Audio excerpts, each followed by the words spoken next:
So Mile High Miracle happens. Jacoby gets it. I actually screwed up the call. Nobody knows this because I said the miracle is answered. What I meant to say was the prayer for the miracle is answered. The miracle is answered makes no sense at all.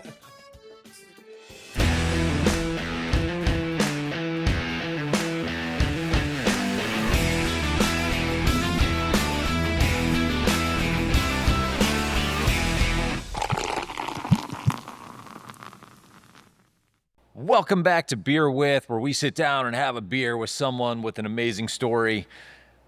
Today, I get the honor and privilege of co-hosting with Mr. Nick Moore, the long snapper of the Baltimore Ravens.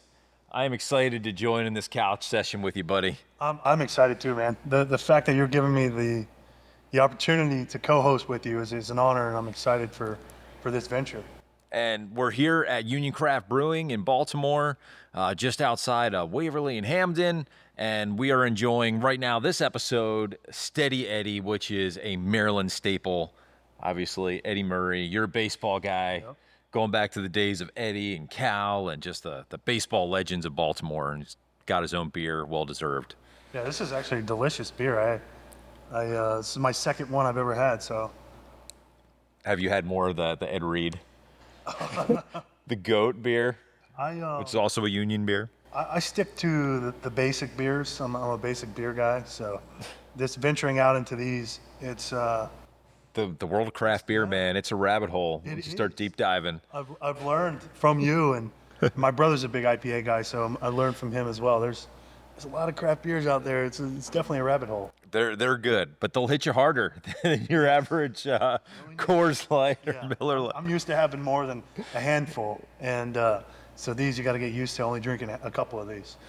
Well, today we get the great opportunity to talk to a Maryland legend. Like I said, someone who is just so profound for me, who's grew up playing sports in Baltimore and in Maryland, and he is a legendary sports broadcaster. Someone who you know because he covers the Ravens, and you've had some great conversations with him. And I'm talking none other than Mr. Gerry Sandusky, and I'm excited to talk to Gerry today. I am too. You know, he's usually talking about me like while we're playing the games and stuff, and so for me, I'm excited for that reason because I get to have a sit-down conversation with the voice of the Ravens, but also I'm really. And I want to do the media broadcast side of it. I think that's something I might want to try after football's done. So what a privilege for me to get to sit down with a legend in the broadcasting world and a local guy to Baltimore to be able to pick his brain, hear his stories about how he got here, why he's doing it, and some of his most memorable moments. And so I'm very excited to see what he has to say.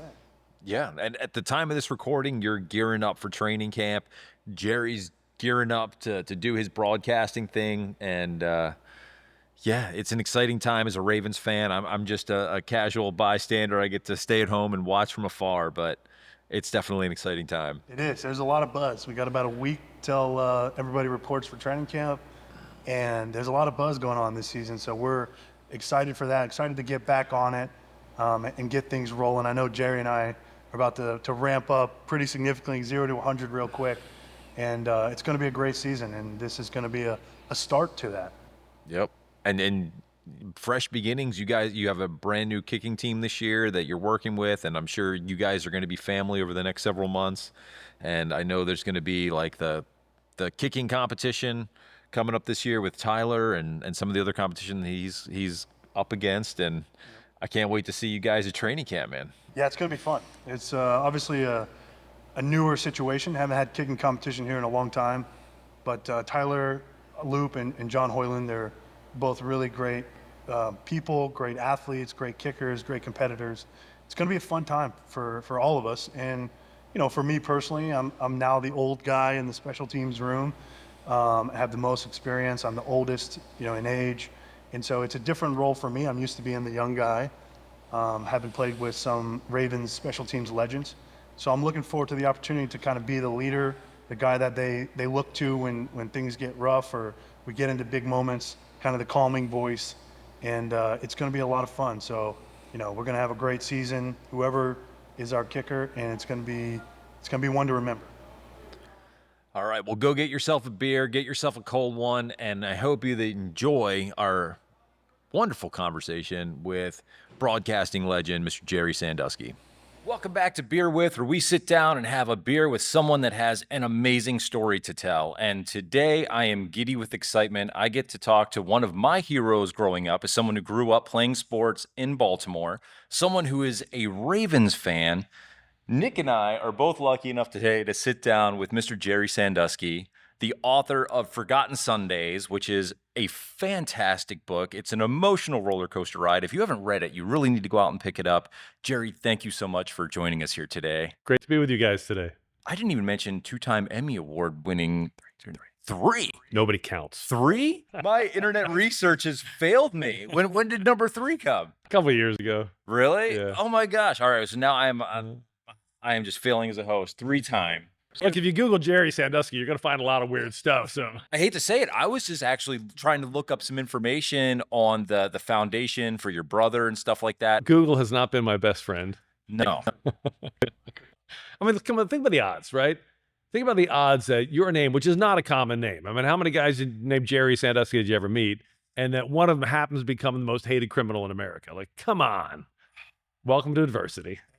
So, yeah, I mentioned the book Forgotten Sundays. It was a fantastic book. Like I said, it was just a roller coaster ride. And like the adversity that you've overcome to achieve the success that you've had in your career here in Baltimore is just outstanding. But I got to say, it was one gut punch after another. Yeah, but isn't that what life is to a large degree? I don't think I'm unique in any regard. Like, you show me somebody who's in their 60s, if they haven't had a lot of adversity, they haven't been paying attention or they haven't been trying. Because life is going to bring that downhill mudslide at you at different times, and it's really like, how are you going to handle it? And so a large reason why I wrote the book was, first and foremost, because my dad, I wanted, he dies of Alzheimer's, and it's called Forgotten Sundays because at the very end of his life, he forgot everything about his life. My dad, he coached and played in the NFL 5 decades, and he died fittingly on a Sunday. And I just wanted, I felt like if I can get this into print, it's not really forgotten. And that's where the book title came from. And he grew up with NFL royalty. I mean, guys like Don Shula and John Unitas. And I love the story that you tell after Super Bowl III when you were sharing an elevator ride and you broke down. Yeah, so I'm in the elevator. It's my dad, Johnny Unitas, and Don Shula. The 3 of the people on Mount Rushmore in my life. I think I'm 7 years old, and we're at the Statler Hilton in Fort Lauderdale, hotel that's no longer there, and we're going up on the elevator, and I look around, and I realize, like, I just start crying, because how could these 3 great men in my life possibly have lost a Super Bowl? And as they got off and went on with their lives, and nobody talked, years later I looked back and I thought, why the hell was I crying? They should have been crying. My dad's a high school football coach. So, not the same level as losing a Super Bowl, but there were plenty of years in my early youth when I was a ball boy on the team, and they lose a state championship or lose a semifinal game in Georgia, and it was a tough road. Yeah. In those winter months. Yeah. Prepping for next season, it was a lot of long hours for him and for us too, really, because he was doing the film stuff, he was doing the coaching side of it, and then we're left. Me and my brothers are left to do all the stuff at the house. And, you learn quick. And I would contend that a coach for a state championship game, that's every bit as important in your life as a coach in a Super Bowl. The only real difference is when you get to the NFL, it's a Super Bowl, it's all the other people who are paying attention too. But if you're coaching in a state championship game, that is everything to you. No different than a Super Bowl. The only real difference is the number of people who are in your orbit watching and talking about it. A state championship is the biggest game in the state, but it's the implications are the same, because those guys work the same amount of hours and they do the same level of stuff that the coaches in the NFL do. Yep. And they're dealing with younger kids and kids that are more impressionable. And a lot of times it's kids that's like, they're never going to play sports again after that game. So you almost hurt more for the kids than you do as for yourself as the coach. I would imagine, there's so many guys I've met through the years that my dad has coached with. We got dudes. He's been coaching since 1980. Right. He started at my high school, at Brookwood High School in Snellville, Georgia, in 1981. It's 2025. He's still there. He's the only person that was there when the doors opened, that's still there. He's a part-time teacher, and he's now the director of football operations. He got a new job. Yeah. They invest so much into the kids. Yeah. And it when you lose a state championship game, it breaks your heart for the kids. And like, I was fortunate enough to win the state championship. My last high school football game, we won. And so to be able to share that experience with my dad and my brother and kids, that because you grow up with these kids, you're playing with them your whole life. Yeah. You know, versus the NFL, it's like, it's a business. Like, we have tremendous respect for each other as teammates, and we're close with a handful of the guys on the team. By the end of the day, like, it's a business. We all understand what we're getting into, and it's just a different, like, the high school side of it is really the ending of an era in your life. Totally agree. Because I've always said, I've played college sports, never played the pros, but been around the pros my whole life. High school is where the fun of it actually ends. College, it becomes a job, and the NFL and the pros, obviously it's a job. And not that there aren't fun moments and great moments and you treasure those, but the purity and the fun that ends in high school. So for everybody who always said, oh, I never got to be a college player, I never got to be a pro, you didn't miss much. Yeah, you missed a paycheck or two, but really you got to have the fun if you played in high school. And that's really, that to me was one of the most powerful things. Yeah, you hear that sentiment a lot. You know, I was fortunate enough to play 2 professional sports and played in the SEC in college, and they tell you that when you're coming through. Yeah. You don't really understand what it means until you get to be a little bit older, and then you understand that what I do now, it's a full-time job. Oh, yeah. So 24/7, 365. It is a business. No matter what you're what you're told or what you do, it is your job. And when you're in high school, it's guys that I started playing with when I was 7 years old, you know, sometimes 6, 5 years old, and you really love each other. Like, you've known each other your whole lives. You know their parents, you know their siblings, you know who they are. And You know their problems. exactly, you know everything about them. And there's just a little bit more passion, and like, you're just having so much fun. And like, you know, for me, I was a legacy kid at my high school where I literally was there my entire life. Sure. With your dad coaching, yeah. Dad was there. I was going to games as a 5, 6, 7, 8, 9, 10, 12-year-old ball boy on the team. And so for me to get the opportunity to win a state championship my senior year in a place that really was like my second home for, you know, my entire life up to that point. And it's just a different feel. Like, the NFL is just a different game. And same with college. It's a very different game. It's people from all walks of life. You know, you get to know them as best you can, but at the end of the day, you're doing a job.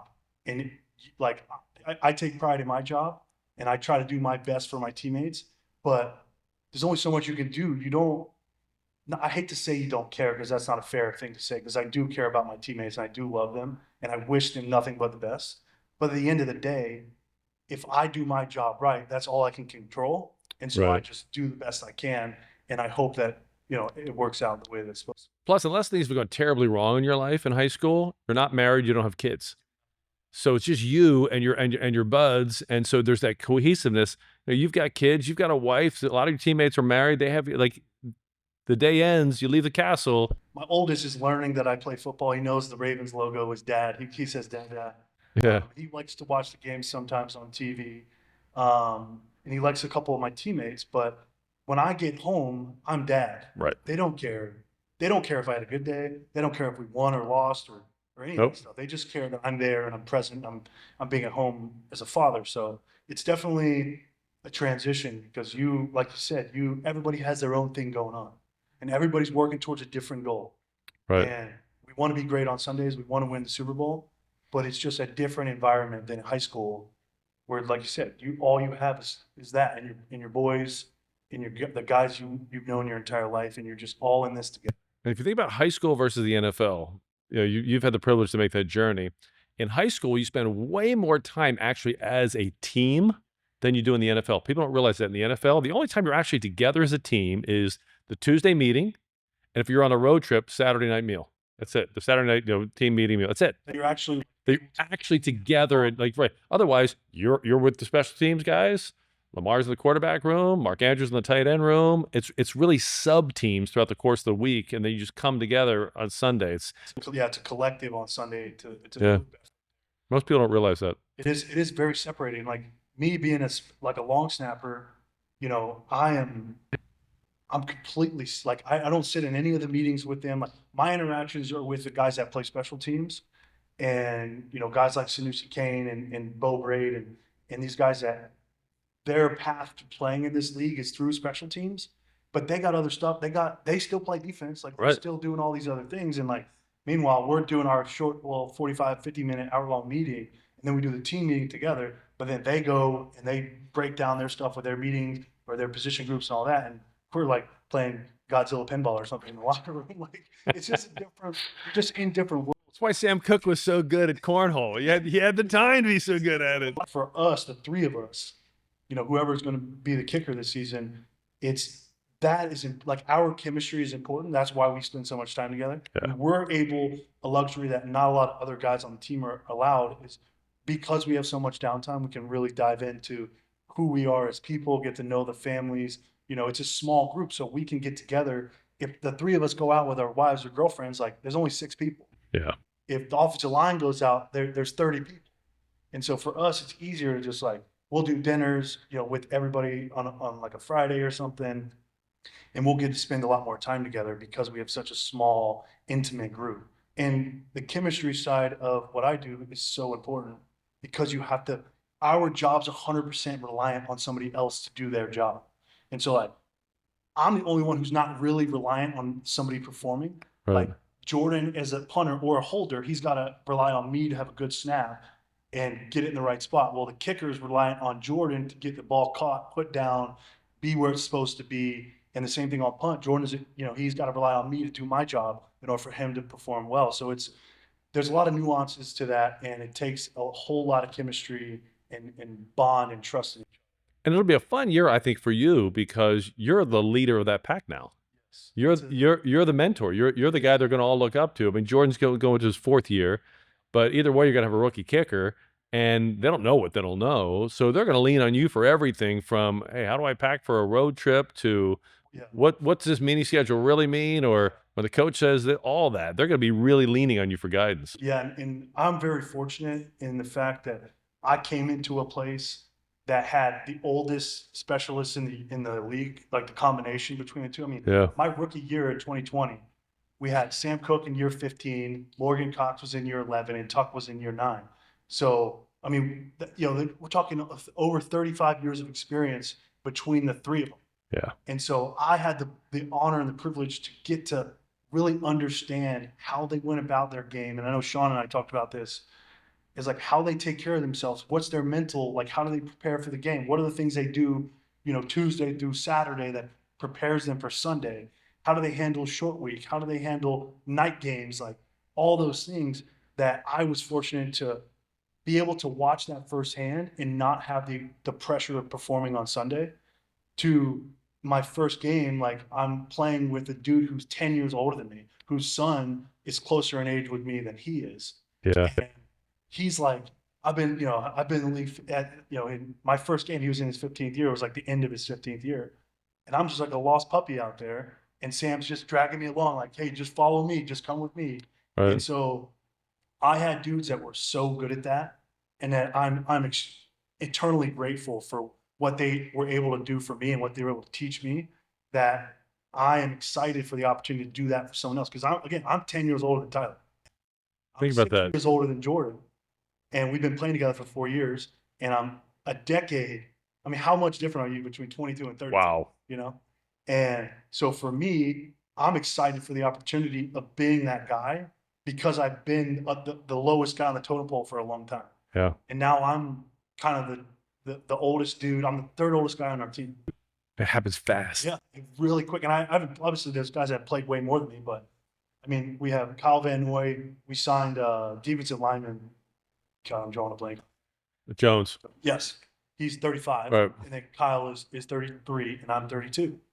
And those guys have way more experience in the NFL than me.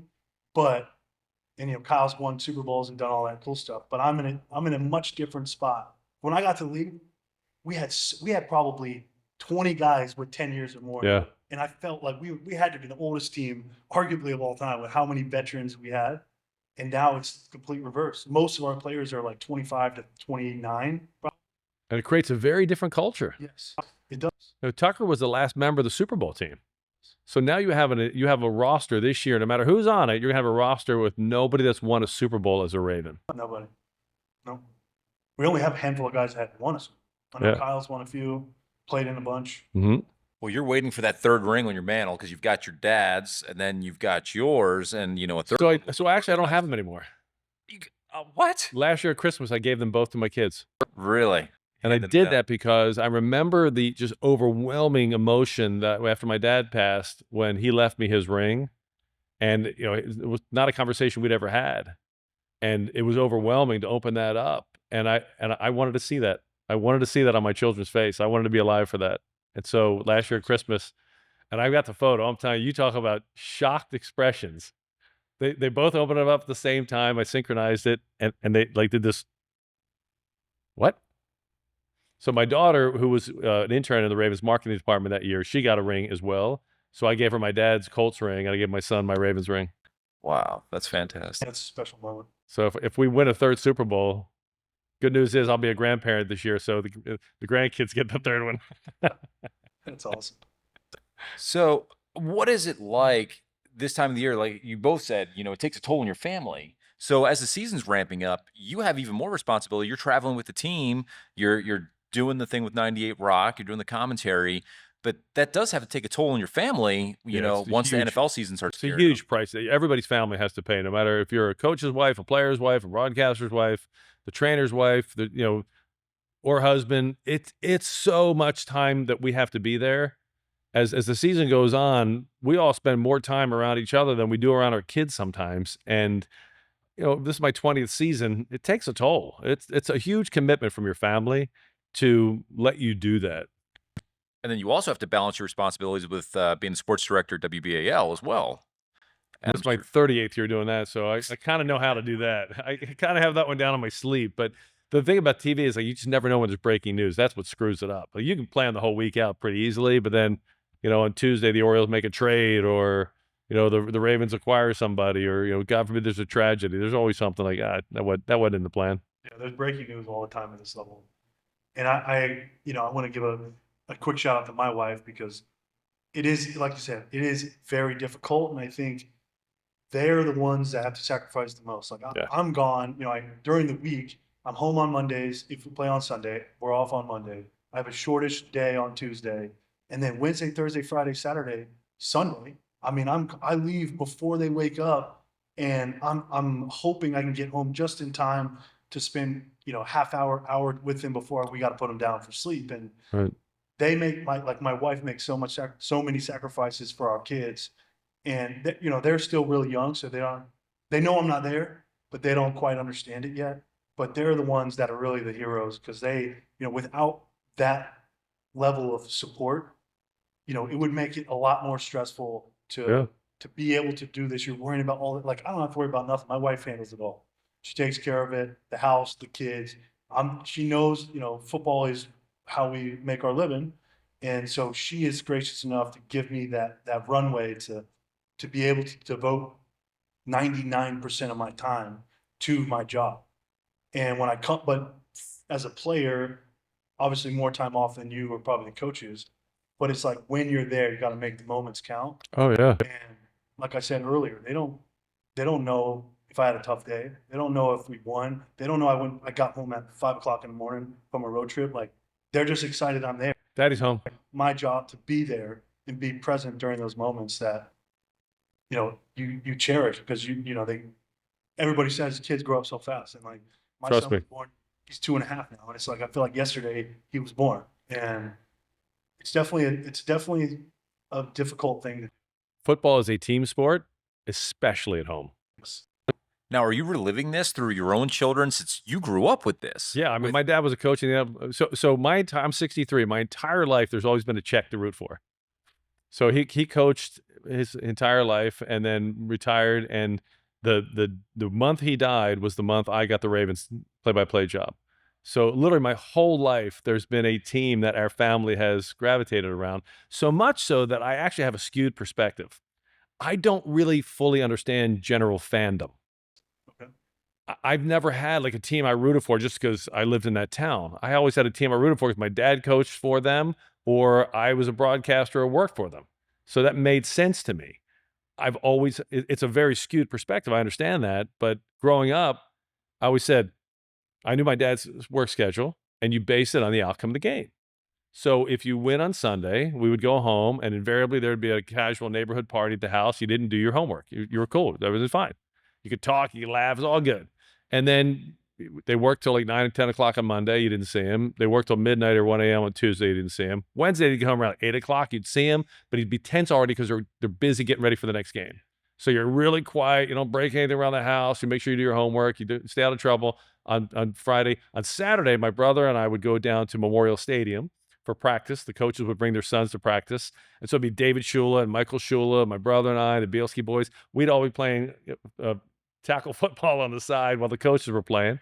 And then it was such a great time because you were around all these guys. Johnny Unitas was helping you, work on your release on the ball and things like that you just totally take it for granted because that's the world you grow up in. And I wasn't, my freshman year at Towson, I'll never forget this. It was the first game of the year. And at halftime, I went to the men's room in the hall of the dorm where I'm living. And I'm looking out the window and I see all these kids milling around on like the quad. I'm thinking, what the hell are you doing? The game's on. And it was the first moment in my life that the thought ever crossed my mind that everybody's life doesn't revolve around the NFL. Just didn't ever cross my mind because that's the world I grew up in.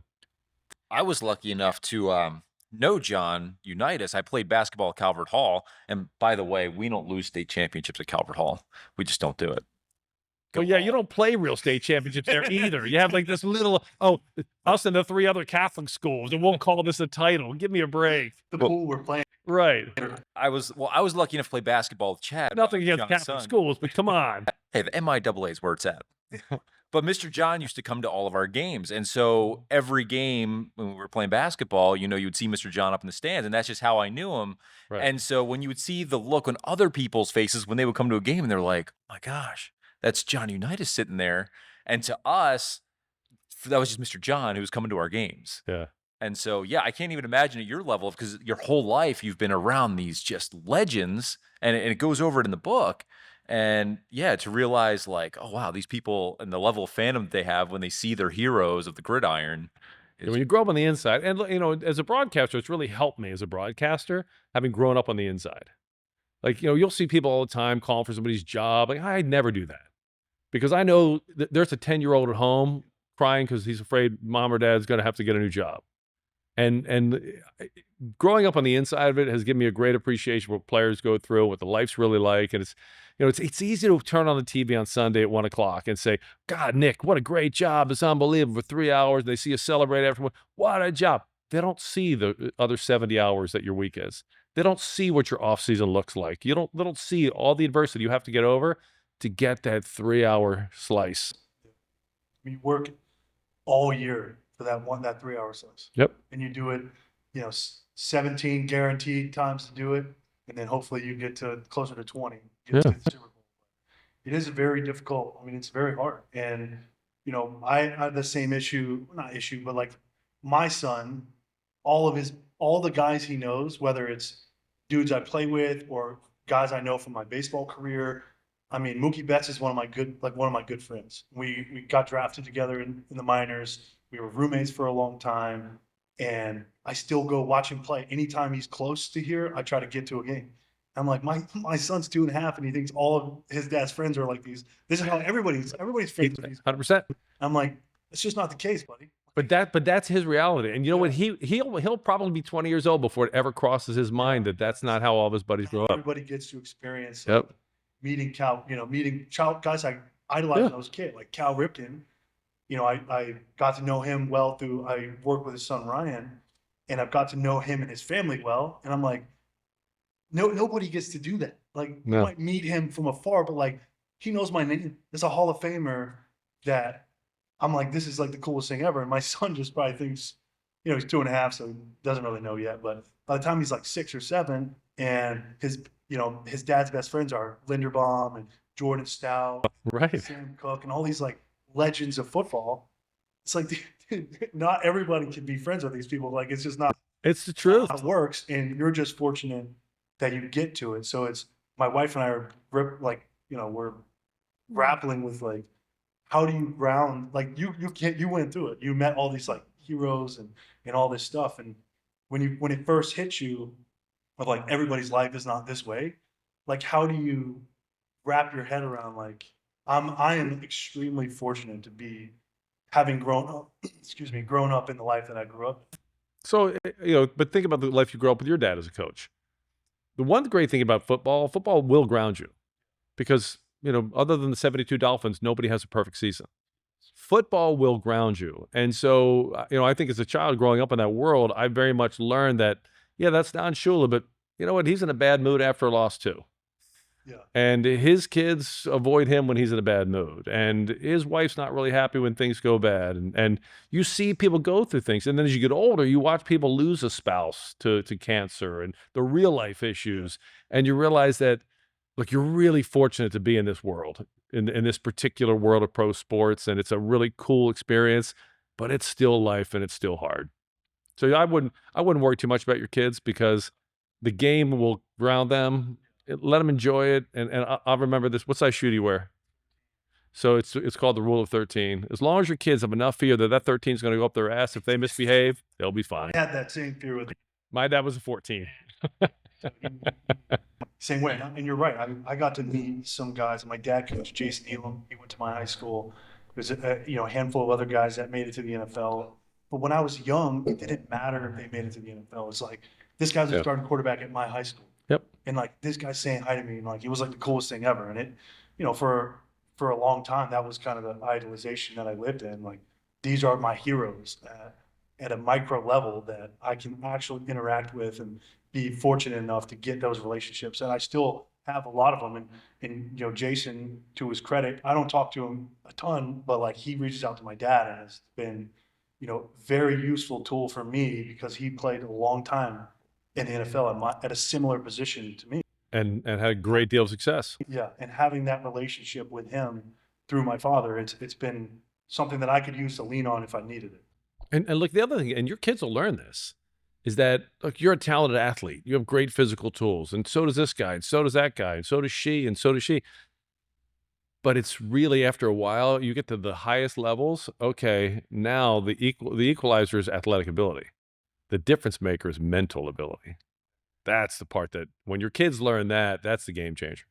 Now, we're speaking of heroes, right? And you're one of my heroes as someone who grew up playing sports in Maryland. Now, you have had a working and competitive relationship with some other really big names in sports broadcasting here in Maryland. So guys like John Miller, Scott Garsko, Keith Mills, John Buren, Vince Bagley, Bruce Cunningham, just to name, if I'm just throwing out some names here. Yeah, it's a very close community. Right. So I was actually curious, like, is there a legitimate camaraderie between you guys, even though you were competing for ratings, in the 80s, in the 90s, 2000s? Do you still have relationships with them? Do you still communicate with them? I'm just curious as a fan. So it's a lot like sports in that only the people who are actually in that, the only people who know what a life of a long snapper really is like is another long snapper. The only people who know what a kicker's life is really like is another kicker. The only person who knows what the sportscaster's life is another sportscaster. And so while you're competing with them, there's still this collegial respect of, you're dealing with your news director or dealing with the ratings or dealing with the time pressure, dealing with some young producer who doesn't know how things work or dealing with the technology or they want us to do this, but we can't do that.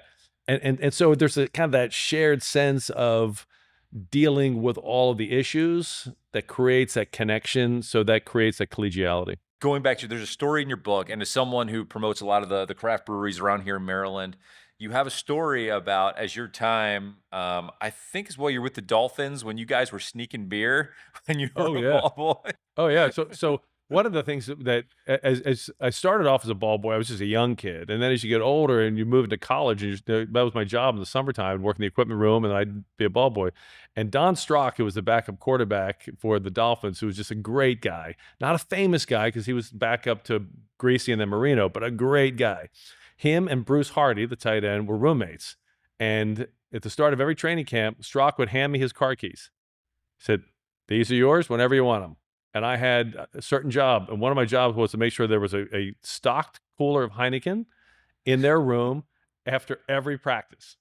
And then anytime they needed a food run or something like that, I was the chauffeur. I was like Uber Eats before Uber Eats existed. But I had use of his Cadillac all summer. It was a hell of a deal. Oh, how the times have changed. Oh man, have they ever changed? No, Heineken. I don't even know if Heineken's still around, right? But that was the Heineken was the beer, and those guys lived for that. Where talk about how times have changed. After like the first scrimmage, they would have a keg in the locker room. You can't even do that anymore. It's illegal to have alcohol in a locker room. No alcohol. You know, it was a very, very different world back then. And look, they had rules. I'm sure Coach Shula didn't want to have, you know, guys with stock, you know, coolers of Heineken, but they were also like, we're going to look the other way on certain guys. So I couldn't imagine. And I play long snapper, so like I don't do it a ton at the actual practice. I couldn't imagine in the middle of training camp just wanting to go back to your room and Crack open a beer. Those guys live for it. I just knew the next day would be. Yeah. But Nick, if you look back, some of the old, like look back at like Super Bowl 2 or 4, is Len Dawson in the locker room at halftime sucking a heater. Like he's on the bench. Like it's halftime in the Super Bowl and you're smoking a cigarette. Like things have changed dramatically. Just calm the nerves, man. You know, thanks. But you know, and the other thing, like with training camp, that was so fun is it was truly a family business. Because my dad was the offensive line coach, and you know how they have seamstresses now on the team that kind of tailor everybody's jersey. Well, the person who started that in the NFL was my mom. So my mom was this magnificent seamstress. She made all the drapes in our house. She'd make us clothes. I mean, she was unbelievably talented. And my dad would once he knew who the 8 linemen that were going to make the team was, he would have my mom come down, set up in his room in training camp, and he'd have my brother Joe and I, who were ball boys. We'd go get the players and say, hey, go to Big John's room, and we'd have their jersey waiting for him, and she would tailor their jerseys. Teams now have like 6 and 7 seamstresses to do that. She did it all. And so what would then happen is other guys would want their jerseys. So my mom she was a great cook too. She would bring this huge pot of pea soup down, and invariably she'd have a couple of linemen in the room. There'd be a receiver showing up. The quarterbacks would show up because everybody wanted to have some of her pea soup and get their jerseys custom tailored. And it just became part of, you know, kind of the thing we did as a family. That is unique because I know now everybody, like you said, everybody runs to it. And our seamstress, Ebony, and her crew, everything. They tailor Yep. everything. So there's no grab. Everything. Jersey, pants, shorts, undershirts, you know, the whole nine. They do it down to the measurements. It's like you're getting fitted for a suit. 100%. Skin tight spandex. Yep. So that nobody can get a grab on it. And that was, my mom started that back in the 80s. Do they tailor it now based on where you're playing? Like if you're playing somewhere colder and you want long sleeves? Yeah, is that a thing? Yeah. Like they'll basically match it to like give your standard jersey, however you like it. And then like if we're playing, you know, extremely cold temperature, like this year we got Green Bay right around New Year's. So like there will be other layers underneath and they'll have to modify that to fit, you know, and guys have the muffs like in the jersey. I know Lamar wears the muff that's like part of the jersey. I wear the hand warmer. Right. Because I don't want it to like droop over my stump. My belly's big enough, so I don't need any extra. Plus, it's gonna get in the way of the snap. Yeah, and I have to be able to see what I'm. You know, I like to look at what I'm snapping to. So I wear the hand warmer, but they do. I mean, she will tailor it mid-game if she has to. Yeah. And they do a fantastic job, and we're very fortunate that you know, Mr. Bishotti and the crew have them there, and they put up with a lot because a lot of dudes are super picky. Like, if they have a bad game with a certain field of their uni, they change it immediately. And I am one of them. I am extremely picky when it comes to what it feels like on my shoulders, what it feels like around my stomach or my pants. If they're down here, what does the feel like on the back part of my leg? Because I'm in this position with my knee basically every time I go out there. Right. So like I have to have like the perfect feel, and anything that is even kind of off, I'll spot it within a millisecond. Like if I put my helmet on and the chin strap's different, I know immediately. Right. Or like they change out the pads in the helmet or whatever. And so they put up with a lot of our BS, and they're gracious enough to take all the stuff we do or what we say and all that stuff and do a great job of making us feel our best on game day, which, you know, Dion said, look good, feel good, play. In a high tense world. I mean, it's a high tension world. It's a high anxiety world because everybody's job is always on the line. You know, it's really easy to look out and say, oh yeah, Lamar, he'll be here for 10 years. It's like, man, I'll tell you, nobody gets tomorrow as a guarantee. I don't care if your contract's guaranteed. Your tomorrow is not guaranteed. You're right. I mean, it is one of the few things. I mean, every stage in life, there's competition everywhere. And every job, they're always, trying to find the best people to do it. But in our job, it is such a results-based business that if you aren't producing, it doesn't matter who you are, what you've done leading up to that moment. If you're not producing going forward, they will find somebody else who will. And even, I learned from the guys ahead of me, like, it doesn't matter what they say this person is. If they bring somebody in and they're taking reps away from you, it doesn't matter if they're like, oh, he's camp this or he's just here so you can take a breather. It's like, no. Anytime someone's in there taking reps away from me, that is an opportunity for them to win a job. Yep. Because they're going to play the best player no matter what. 100%. No matter what, you have a little bit of leeway if you're, worth, your contract's $55 million a year or your first round pick. You have more freedom to make mistakes, but there is a line for everybody. And eventually you get to that line and it's what are you going to do once you get to it? How are you going to handle it? How are you going to respond? And what can you produce after? True meritocracy. So what's something you could tell us fans at home, the preparation that goes into what you do, because that's not easy work. Yeah, I mean, it's no different than a coach or a player. So there's a philosophy I always had is there's no emergency football game. They're all planned. I know the dates for all of them. And 2020 was kind of weird though. Yeah, okay, so that wasn't weird, right? One experience, but honestly, in 2020 we had so many global issues. Football really wasn't one of them, so I was able to adapt to that. But so back the game up from Sunday. So preparation starts on Monday. On Monday, I'll start to break down tape, and I'll look by Monday. By the season, I know all the Ravens players and positions, the depth chart. So really, on Monday, what I'm doing, if you're playing the Bills, I start usually outside in. I'll start quarterbacks, receivers, and defensive backs, and I'll learn all the names and the numbers, and I'll watch the tape and get a feel for who does what. And then I'll come into linebackers, tight ends. And the last thing I'll do will be the line as I progress through the week. And then as you're learning different positions, you're doing deep dives on, Josh Allen's background and the backup quarterbacks. And you have to have information on all these guys. And then toward the tail end of the week, you start to take everything you've compiled and put it onto your flip chart. And then you have conversations with people during the week, like Nick, tell me, what do you think, what do they do unique? Just have a conversation, get a feel for it. Then I'll talk with their play-by-play guy to get a feel for how they're seeing things and what their storylines are, and different coaches and people around the league. And then by Saturday, usually for me, I'll start to feel like I have a handle on it by Thursday night. And then Friday, I do my cleanup work. Anything I wasn't, didn't know this guy, didn't know that guy, filling. And then Saturday, I'm pretty relaxed. I just kind of look through it all and just we're either on a flight or I'm doing stuff around the house. And then Sunday's actually the easiest day. Sunday's the most enjoyable day. And then once the game's done, I immediately take the notes from that game and start putting them in while they're fresh in my head. And then Monday, it starts all over on the treadmill. I know you have appreciation for what Gerry does because you went to training for it. You said you actually got to do a couple of calls. Yeah, so. Did you do the NFL's broadcast boot camp? I did. And I did that last summer, last April 2024. And I had the distinct honor to go out to NFL Network headquarters in LA. Got to live the life. Was there for 4 days. We did meet and greet on day one, and day 2 and 3 was like classroom type learning. So you're in with these network executives and people that do it for a living.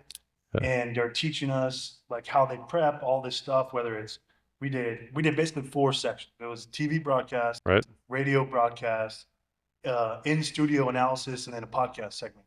And so So you didn't do a game? Yeah. So we got to day 3. That was day 4. That was the last. Gotcha. So the day 2 and 3 were in these classrooms for 4-hour blocks, and they're just teaching us they're just like, it's like a freaking 4-hour. Here's what to know, how to do this job. Yeah. And we do that for 2 days, and then on the last day, it's production day.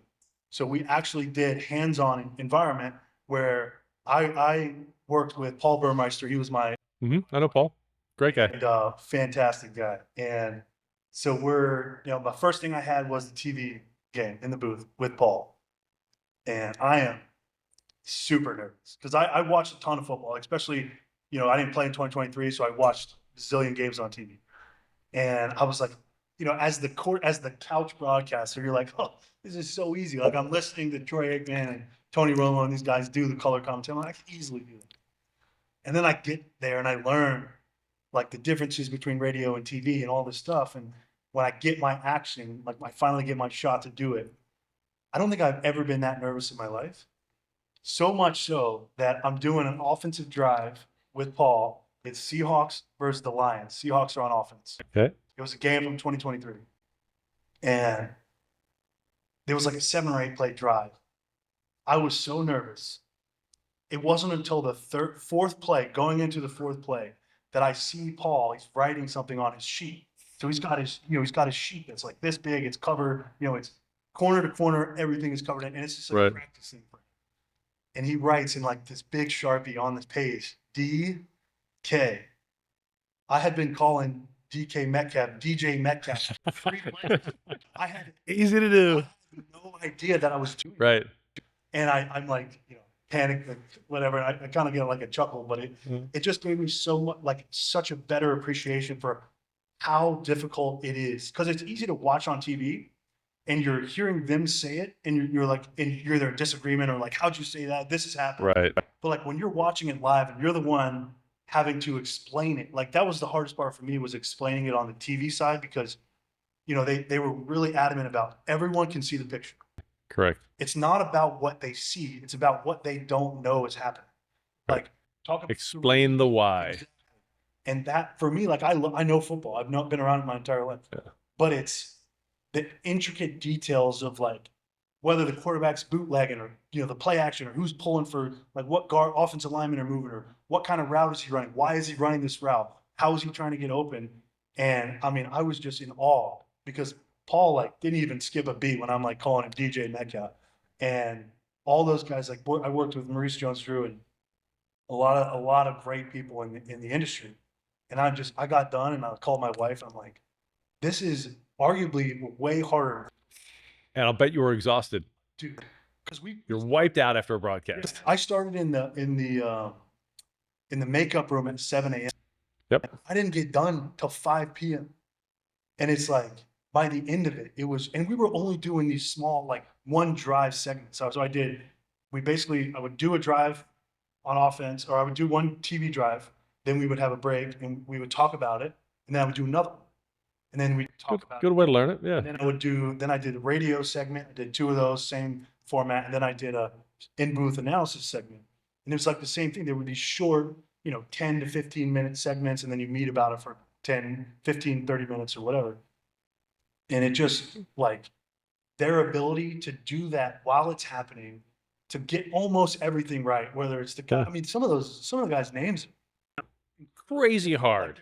They're like double hyphenated, and you're just like hoping that I hate hyphenated names. I was like, please pick a name, just take one. It was so hard, and I just got such an appreciation. And now when I watch the games, I'm like, man, you don't understand like how good like Troy Aikman and Tony Romo and even Tom, like, Tom had his struggles last year and Tom Brady, but like by the end of the season, I thought he was doing a good job. And, I'm a college football guy, so I've been on Kirk Herbstreit, since I was a kid. And like, it's truly remarkable how good they are. And then the play-by-play guys like Tirico and all like, and Joe Buck, like that is not easy. No, because you're narrating history literally as it unfolds. And it's not like you're calling highlights that happened 3 hours ago. You're literally calling things to the front edge of them unfolding, and you don't know where it's going. No. And TV and radio are totally different. I always say TV is not radio with pictures, and radio is not TV without pictures. They're completely different mediums. And I don't know if they share this with you, but it's the easiest way to keep in mind the next time you do the difference. On radio, you use more verbs. Okay. Because you're describing. Correct. You're describing the action to people who can't see it. On TV, you're explaining the why to people who can see it.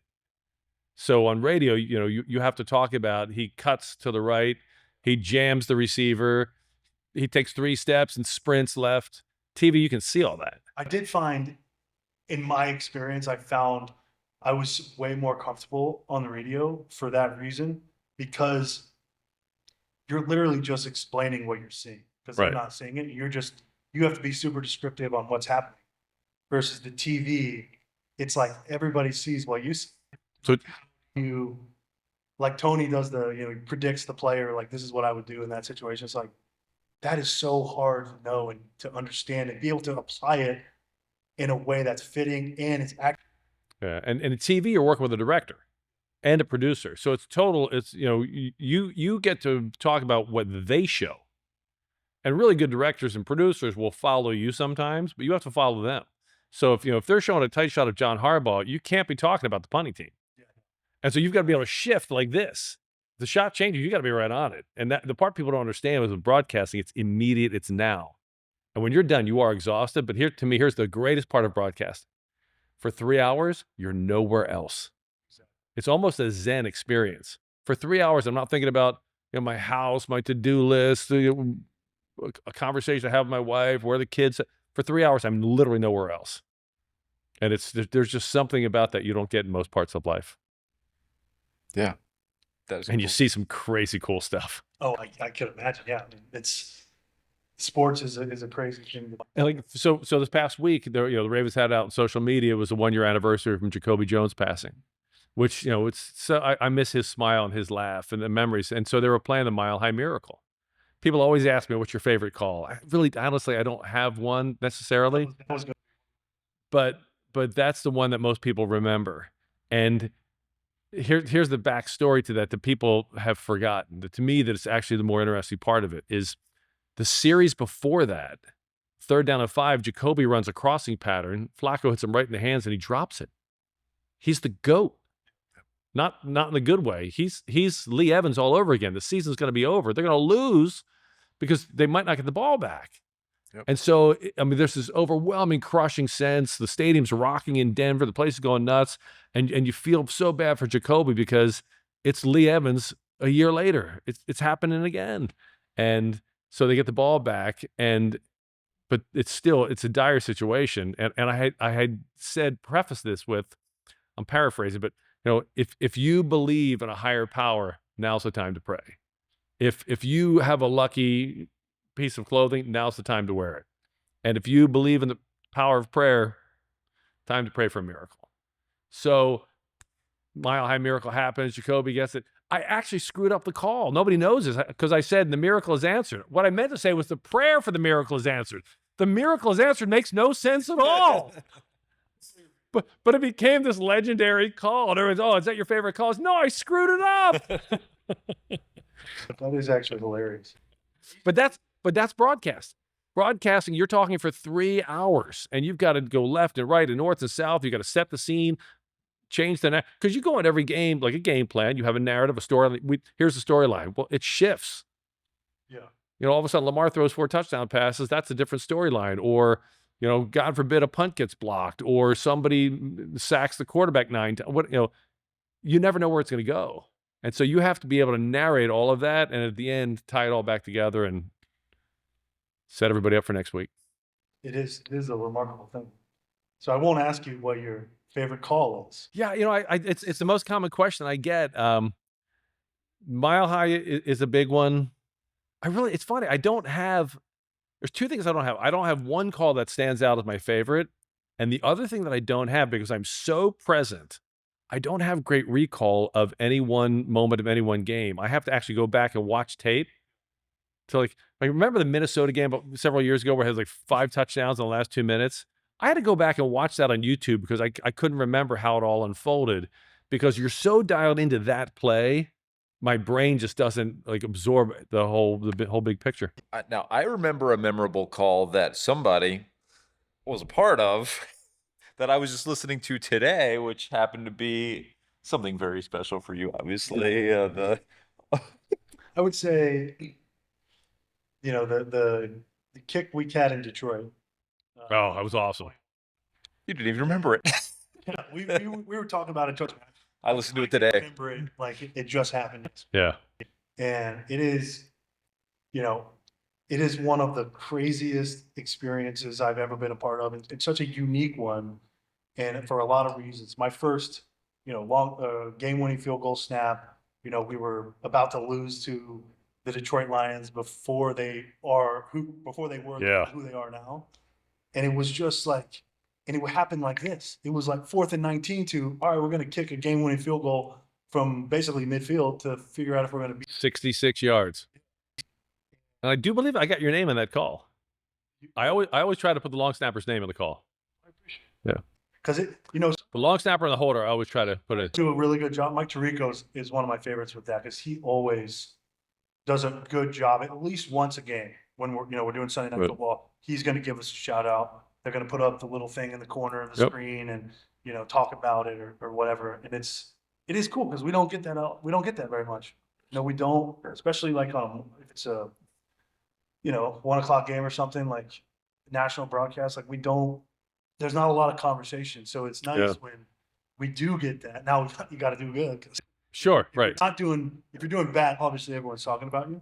But when you're doing well, it just kind of goes under the radar. And the only time you hear about it is like, Troy's said plenty of times in my tenure that, that was a high snap or that was this, and it's like, Right. Thanks, Troy. just call out the bad stuff. Right. Like, come on, you didn't say that was a perfect snap. Exactly. Some guys have a great knack for that, understanding that we have feelings too, Yeah. like everybody else on the team. But it is very cool, and that was one of the experiences that Well, it's indelible because the other one again, broadcasting, why you've got to be on it is like you're coming on the field, and so I can always tell from where the ball's spotted, it's going to be 18 yards farther than that because they're going to the holder is going to hold it 8 yards back, and then you got 10 yards. So I'm looking at, I'm doing, and before they make it official, I'm doing it in my head. I said, this is going to be 60. That's a record kick. I knew that was the longest. Elam had the longest kick before that, 64. I'm thinking, it's not just a game winner. This is an epic kick. I remember when Dempsey hit the 63-yarder with the Saints. I was a kid when he did that, and so I'm looking, I'm sizing all this up, and so I recognize this is epic. So I've got to build this up for what it will be, and then it hits the crossbar. And Femi Ayanbadejo is my color commentator. That a great guy, but like any rookie, he gets too excited too soon. The ball hits the crossbar and goes straight up. And Femi's calling it good. First and foremost, that's not the color guy's job. But I'm thinking, no, don't call it good because it could go the other way too. Like and all this is going through your head, and then so then as the ball's coming down, here's a little trick for broadcasters: when the field goal is that close, you actually don't look at the ball. You look at the fans because they're closest to it, and they'll see it. The officials will always be slow on the signal. Just look at the fans; they'll tell you if it's good or not. And so the Lions fans are all like this. I was like, it's good.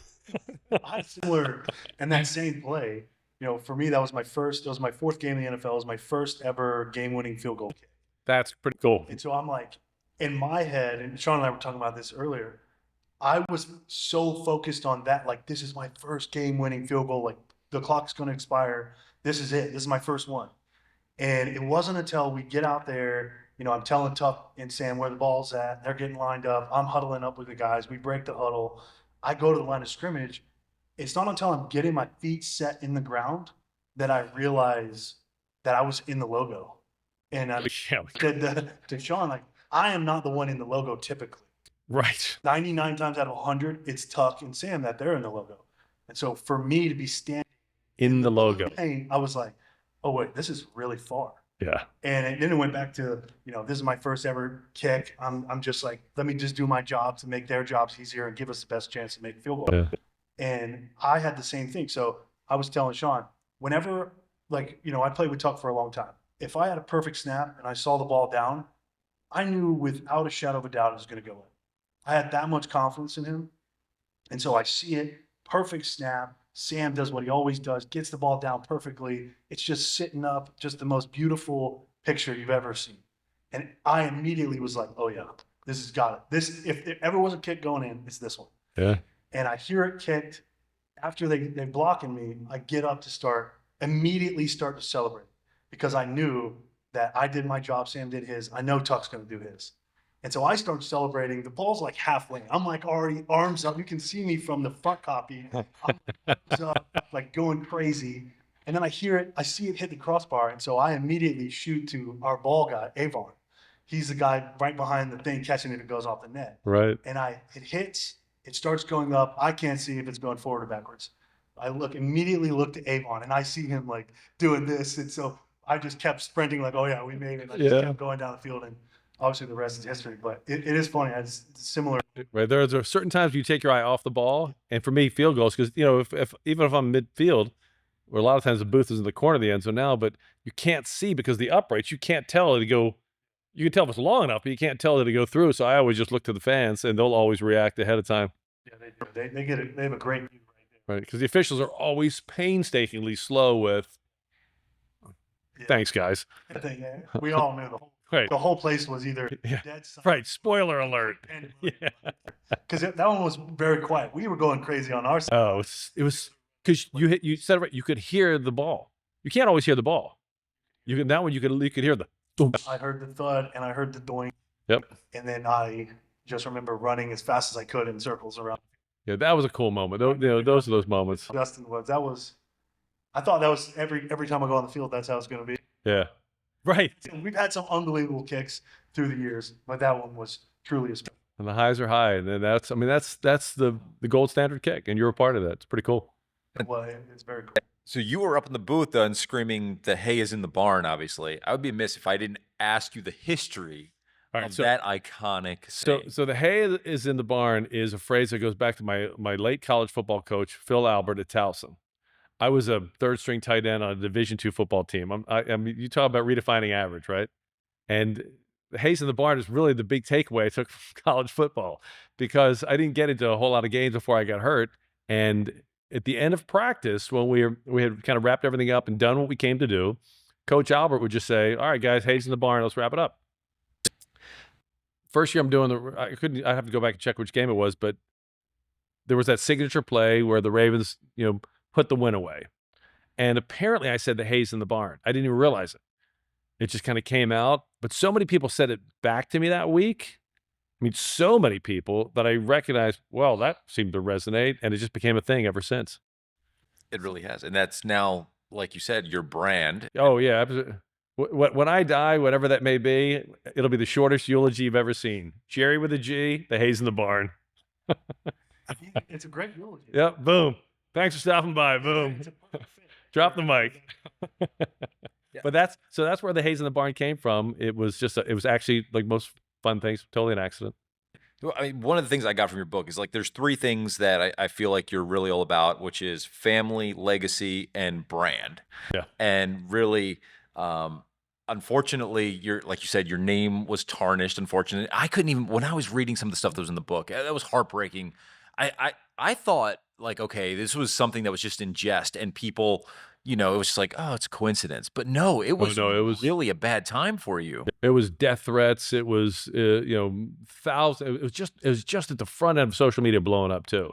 And so on Twitter, I was invited to spend eternity in hell 10,000 times a day, and people were coming after me and my family, and it was ugly. And so you know, as a father, you know, here I have a daughter in college. I have a son in high school. My wife's getting ridiculed at the grocery store when she presents her credit card and they see her name, and you know, it was really stressful. And I was like, man, I got to do something about this. And so I leaned back on a lesson that I learned from Super Bowl III, and we were talking earlier about adversity. So my dad's a coach with the Colts in Super Bowl III, and they lose. And I remember going that, you know, everybody knew the Colts were going to win that game. And I was going to be the only second grader at Immaculate Heart of Mary whose father had a Super Bowl ring. I mean, I was the guy. Well, they lose the game. And I came back from that game the very first day. I'm in this reading circle, and I remember the kid's name. It was one of my friends, Tommy Cavell, starts mouthing off about the Colts and bad mouthing my dad. And so I just walked across the reading circle and punched him right in the mouth. And I didn't get sent to the principal's office. I'm thinking, the nuns are Colt fans. They understand.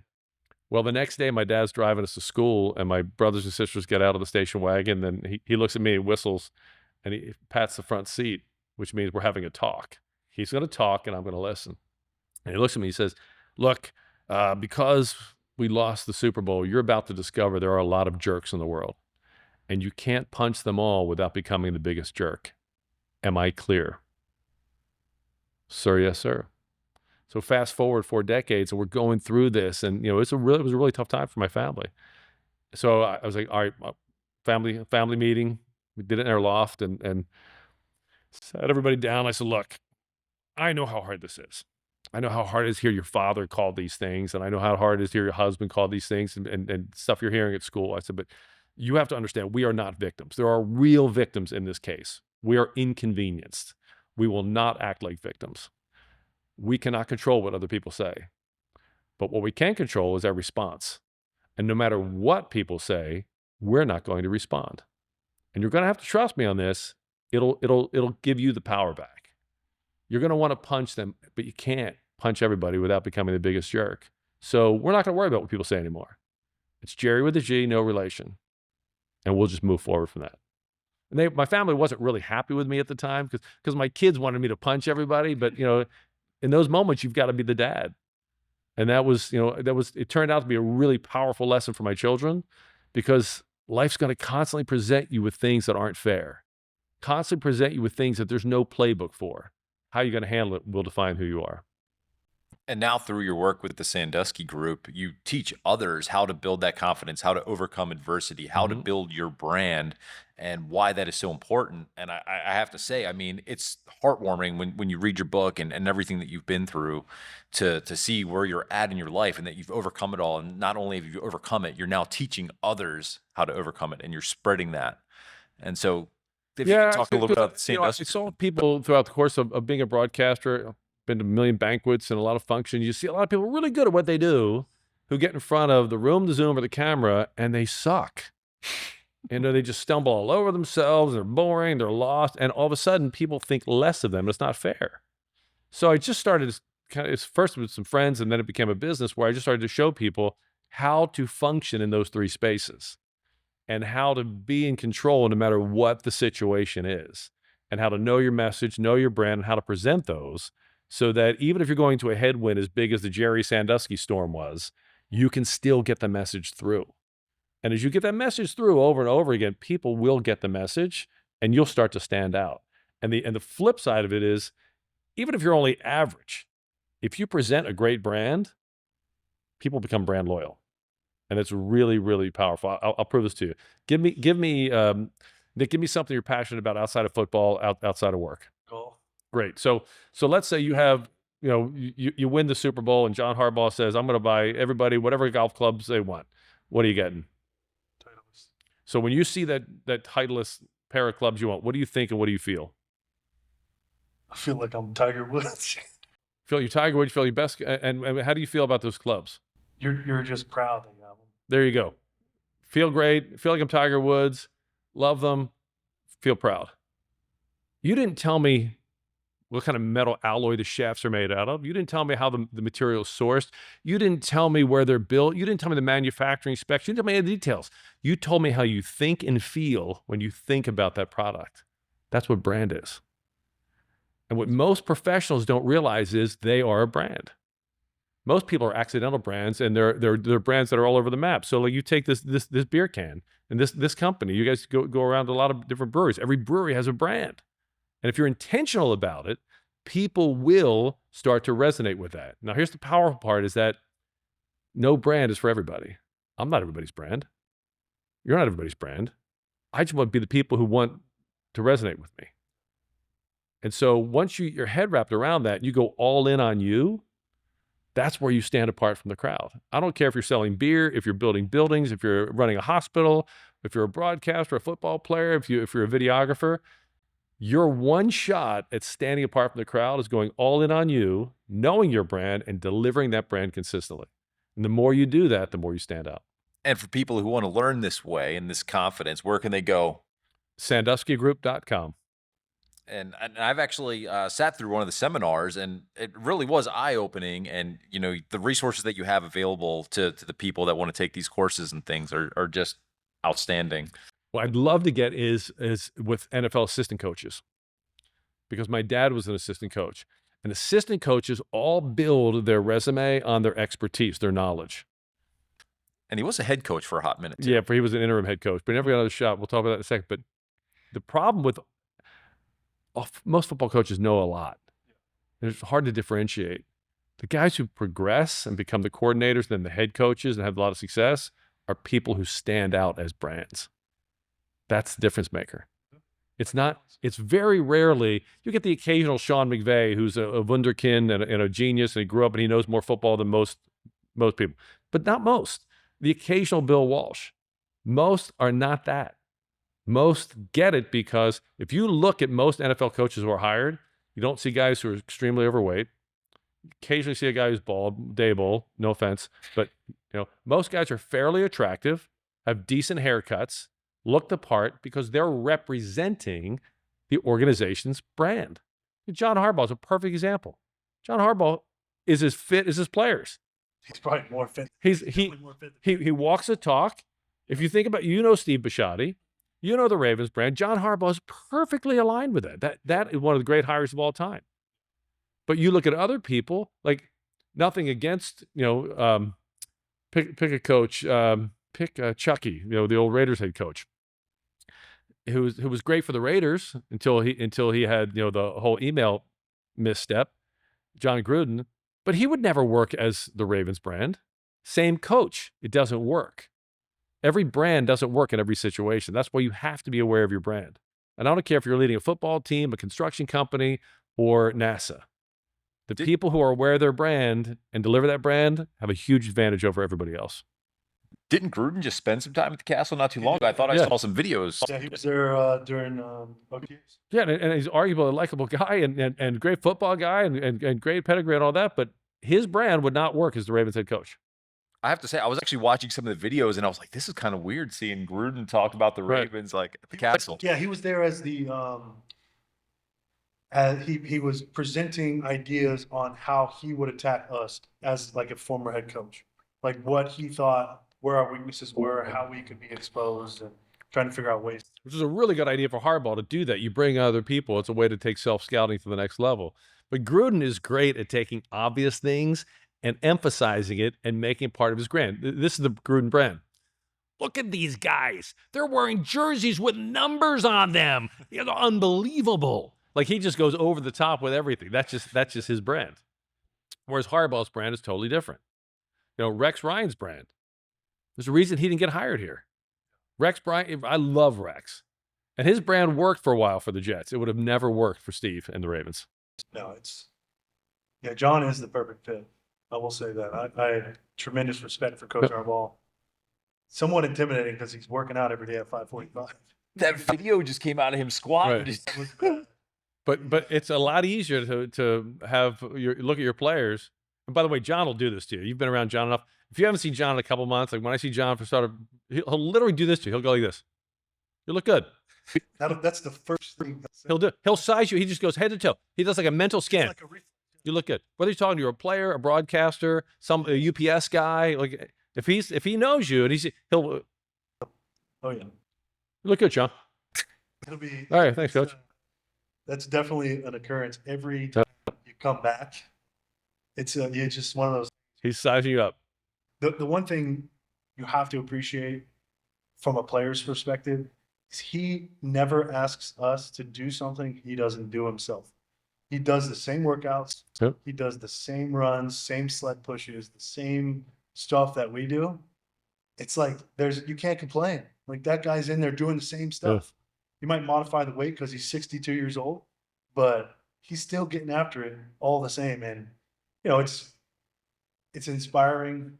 Sometimes it's challenging, if you want to take a day off. Right. And he's not. He doesn't do that. He does not take a day off. No, we get in at 4 a.m. He's going straight to work and working out. Yeah. And that's not for everybody. And that's his method that he uses, and it works. I mean, he's been, year 18 now? Yeah. And the key thing for him is he's been consistent with his brand. That's the thing. He's never faltered. Some guys say he's gotten a little bit more lax with, as he's gotten older. It's not that he's gotten lax. I tell you, because I've been around John the whole time he's been here. It's not that he's gotten lax.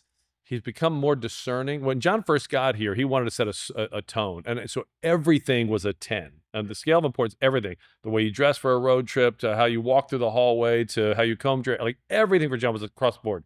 Well, as he's grown as a coach, as all coaches who survive do, he's recognized that some things aren't 10s. So don't worry about them. Focus on the things that really are 10s. That's the biggest difference between John in year 18 and John in year 1, is he's matured and recognized, you know what, I'm going to focus on the things that win games. And the things that don't cost us games or have no, we're not worried about that. Yeah, he does a great job. I mean, he's great. There's nobody else I'd rather play for. Yeah. He's had an amazing run. Look, and again, one of those things you're going to look back in time. He's the winningest coach in Baltimore football history. He's in the top 20. He wins another Super Bowl. He's a shoo-in Hall of Famer. And you've gotten the chance to be a part of that era. For a while, hopefully for a lot longer. Yeah. Hopefully they keep me around for a long time. Winning does that. Winning cures a lot. Ooh. Winning cures a lot. So we both, as coaches' sons, we both learned that. Winning cures just about helmet. It's the truth. Like, it's the best marketing program in the world. Win. All right, so I want to wrap this up, but before we do, I want to do a couple questions, which we kind of call the last call, right? And so a couple rapid fire questions we're going to fire off at you, Mr. Sandusky. First thing that comes to your mind when I ask you these questions, these are totally unscripted. You don't know what I'm going to be asking you ahead of time. Fair. So trying to stay non-boring here, trying to stay on our brand.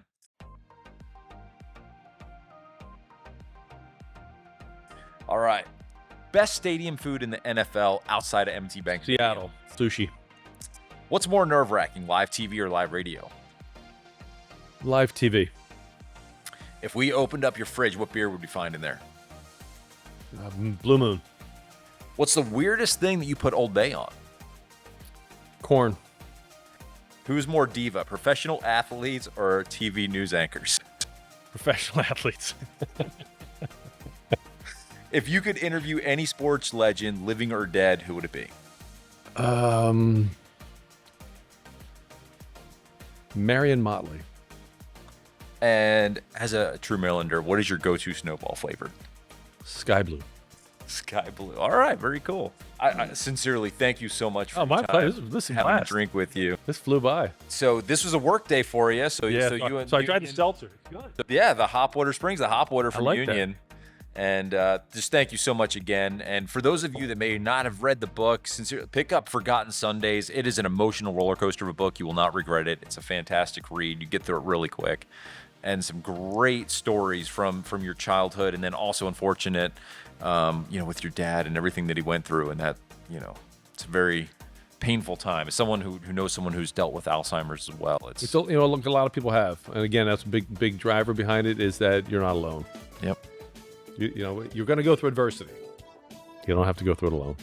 All right. Well, thank you so much. And we will see you again for another episode of Beer With.